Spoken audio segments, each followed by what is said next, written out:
3 minggu sebelum G20, ada peristiwa yang membuat Amerika geram. Kita tahu di dalam pesta G20, acara hiburan yang sangat menawan, semua pemimpin delegasi menikmati acara yang Indonesia persembahkan. Namun ingat, national interest masing-masing negara tetap mereka dulukan. Salamannya Xi Jinping dengan Biden adalah diplomasi tingkat tinggi. Keduanya mengatakan apa yang sesungguhnya, bukan rencana di otak mereka.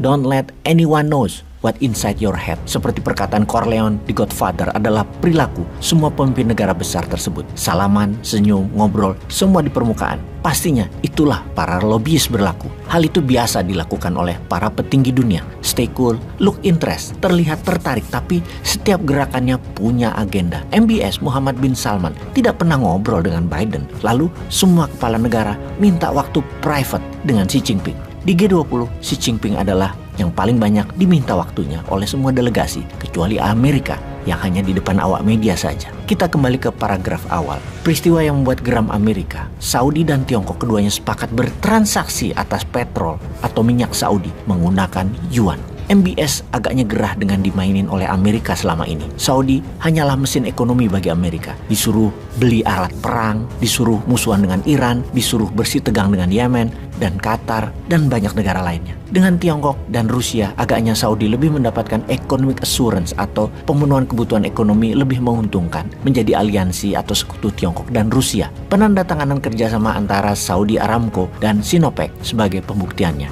Masing-masing sepakat memenuhi impian masing-masing negara atau national interest keduanya. Tiongkok mengamankan Belt Road Initiative sebagai pengendali distribusi, dan Saudi memenuhi impian yang Saudi 2030 yang akan mengubah country action Saudi menjadi service country dan property country untuk melayani tamu Allah sampai akhir zaman. Kita semua tahu dalam 20 tahun terakhir tidak ada negara sepanjang sejarah dunia yang pernah membangun dengan demikian cepatnya, dengan demikian masifnya atas konstruksi dan bangunan kecuali Tiongkok. Lebih dari 4 miliar meter persegi bangunan dan infrastruktur, termasuk jalanan, jaringan kereta api, bendungan, jalur irigasi, kantor, perumahan tinggal, dan lain sebagainya dibangun oleh Tiongkok.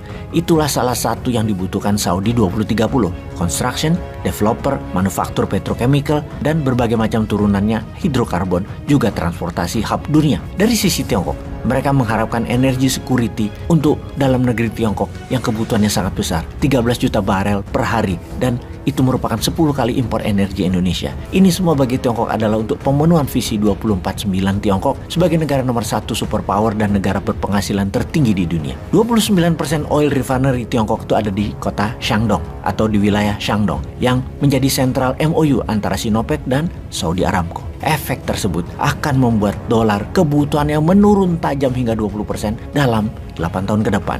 Dolar yang dicetak berdasarkan angin tersebut dulu diciptakan demand dengan petrodolar alias transaksi minyak petroleum harus pakai dolar. Sekarang pakai mata uang negara masing-masing. Amerika panik karena itu bawaannya Amerika tuh ingin perang aja. Mesin perang di mana-mana dipanasin. Bahkan Saudi diocok-ocok, didorong-dorong suruh perang dengan Iran. Sementara oleh Tiongkok, keduanya Saudi dan Iran dimasukkan ke dalam BRICS. Itu bagian dari MOU yang ditandatangani kedua negara termasuk menyetujui Saudi Arabia jadi member BRICS, aliansi ekonomi kawasan yang mengcover 50% penduduk dunia. Kemudian Tiongkok dengan pintarnya mengatakan akan membeli 5% Saudi Aramco sahamnya dengan nilai di atas harga pasar. Yang dijawab oleh pihak Saudi yaitu Wakil Menteri Ekonominya yaitu Muhammad Al-Tuwaijri. Bahkan kami mau menerima pembayaran tersebut dengan yuan dan produk-produk Tiongkok lainnya juga membeli panda bondnya Tiongkok. Pernyataan dalam jumpa pers di Riyadh tersebutlah mengejutkan Amerika karena artinya pernyataan ini mengakhiri perjanjian jangka panjang antara Amerika dengan Saudi di tahun 1945. NSC, National Security Council, rapat panjang di Washington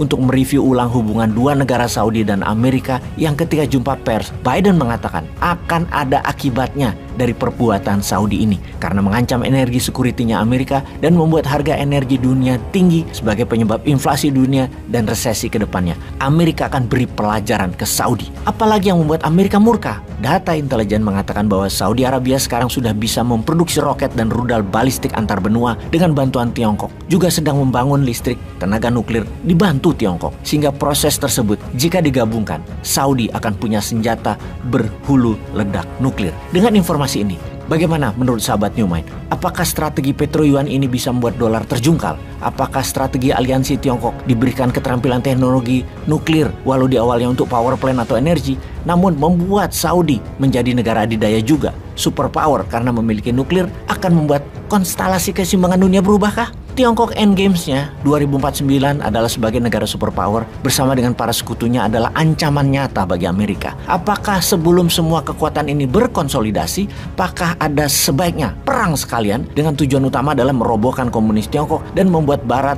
dan Amerika tetap pengendali world order, diawali dengan Taiwan menyatakan kemerdekaannya dan meminta Rusia menyerang dengan nuklir ke Ukraina? Siapa yang tahu? Kemarin selagi mata dunia menengok ke G20 di Turki, petinggi badan intelijen dua negara Amerika dan Rusia bertemu.